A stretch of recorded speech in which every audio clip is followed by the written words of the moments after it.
अस्सलाम वालेकुम सभी आज़मीन हज को मेरा सलाम। साथियों, अब हज के अय्याम बहुत नज़दीक आ गए हैं और ईद उल अज़हा का चांद नज़र आ चुका है।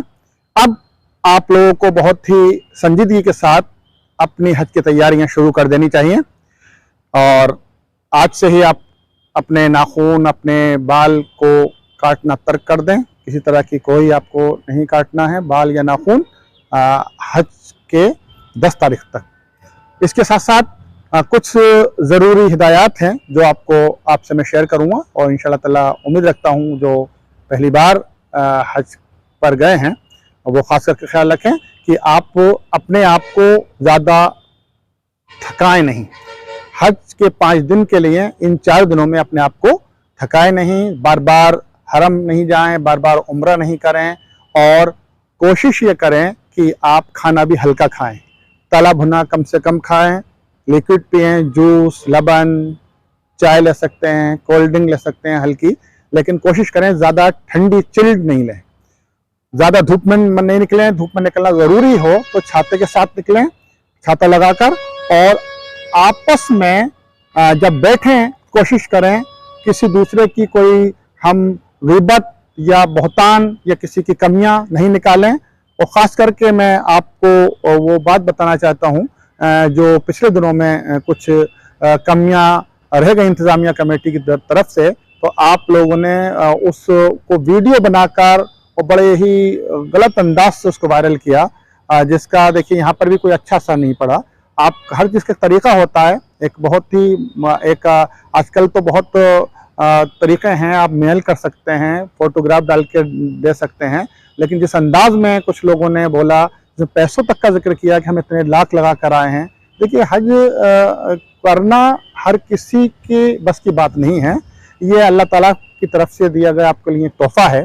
करोड़पति बहुत से ऐसे पड़े हैं जो हज पर आज तक नहीं जा पाए हैं, यानी कितने बादशाह हुए हैं जिन्होंने हज नहीं किया। तो पैसों का इससे कोई ताल्लुक नहीं है। और आप पैसे लगा कर भी गए हैं तो उसमें आपकी कोई इसमें बड़कपन या आपका कोई इसमें कमाल नहीं है, वो अल्लाह ताला की आपको दिया हुआ एक तोहफा है, आपके लिए है एक इनाम है। तो उसको आप उसको बहुत ही संजीदगी के साथ, बहुत ही पोलाइटनेस के साथ, बहुत ही शाइस्तगी के साथ वहाँ का सफ़र कीजिए। और अल्लाह ताला ने आपको जो मौका दिया है, आप अल्लाह ताला के मेहमान हैं। और मेहमान कहाँ पर हैं? अल्लाह ताला घर पर मेहमान है। जब हम किसी मेहमानी में जाते हैं तो हमारा तकाजा करना नहीं होता है, वहाँ की चीज़ों में कमियां निकालना नहीं होता है। जो वो देता है उसको हम अच्छी तरह खुशनुदी के साथ और आपस में भाईचारगी के साथ उसको हम खाते पीते हैं, वहाँ रहते हैं।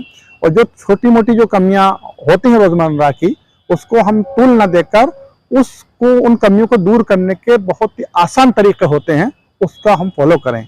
बार बार हम बताते हैं कोई बिल्डिंग से रिलेटेड कोई परेशानी है तो बिल्डिंग की जो इंतज़ामिया कमेटी है, जो रिसेप्शन पर बैठते हैं, उनसे बात कीजिए।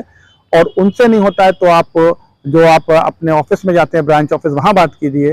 और वहाँ भी एक बहुत ही संजीदगी के साथ बात रखिए अपनी, कि वो भी आप जैसे ही इंसान हैं, वो भी बहुत बड़े कोई उनके पास अल्लाह दिन का चिराग नहीं है जो एकदम काम हो जाए। हर वक्त में, हर काम में थोड़ा टाइम लगता है। हर काम कहते हैं जल्दी के लिए भी वक्त की ज़रूरत होती है। तो बहुत ही आप इत्मीनान रखिए।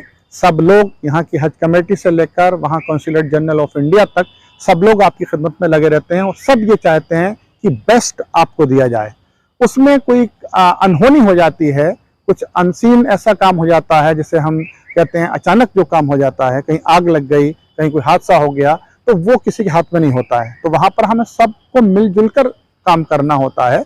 और कहीं कोई एरर हो रहा है तो बड़े ही आप संजीदगी के साथ अपनी बात को रखिए, ना कि उसका मजाक बनाइए, उस पर आप तोहमत लगाइए, उसको आप गाली गलौज कीजिए, आप उसको उसकी ड्यूटी के बारे में बताइए। क्योंकि सब लोग समझदार हैं, जो जिनसे आप शिकायतें लेके जाते हैं वो भी सब चीज़ समझे हुए हैं, ट्रेनिंग लेकर आए हैं और यहाँ पर भी इंडिया में वो अच्छी पोस्टों पर होते हैं।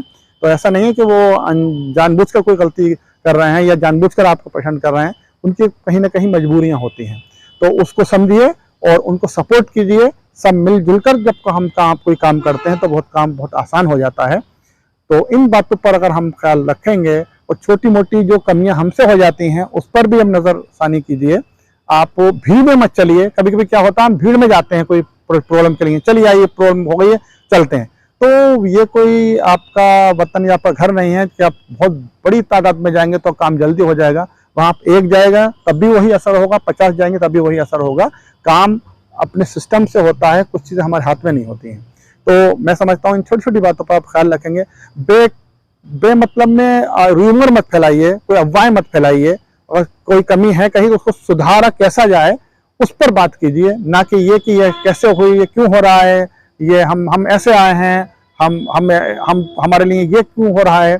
तो ये इस तरह की बातें करने से आपका हज खराब हो सकता है, आप पर फर्क पड़ सकता है, और सिस्टम जो होता है वो अपनी तरह से काम करता है। तो हमें उसमें सपोर्ट करना चाहिए, ना कि उसके लिए दुश्वारियां पैदा करनी चाहिए। तो मैं समझता हूँ हज की तैयारी में आप लोग लग जाएंगे। एक पिट्ठू बैग तैयार कर लीजिए हज के लिए, हज के 5 दिन के लिए। इसमें एक जोड़ी कपड़े, एक जोड़ी एहराम, एक जोड़ी चप्पल ज़रूर रखिए, और कुछ खाने के सूखे आइटम। वैसे खाना आपको 5 दिन लगातार मिलता रहेगा, कोई परेशानी नहीं होगी हज में।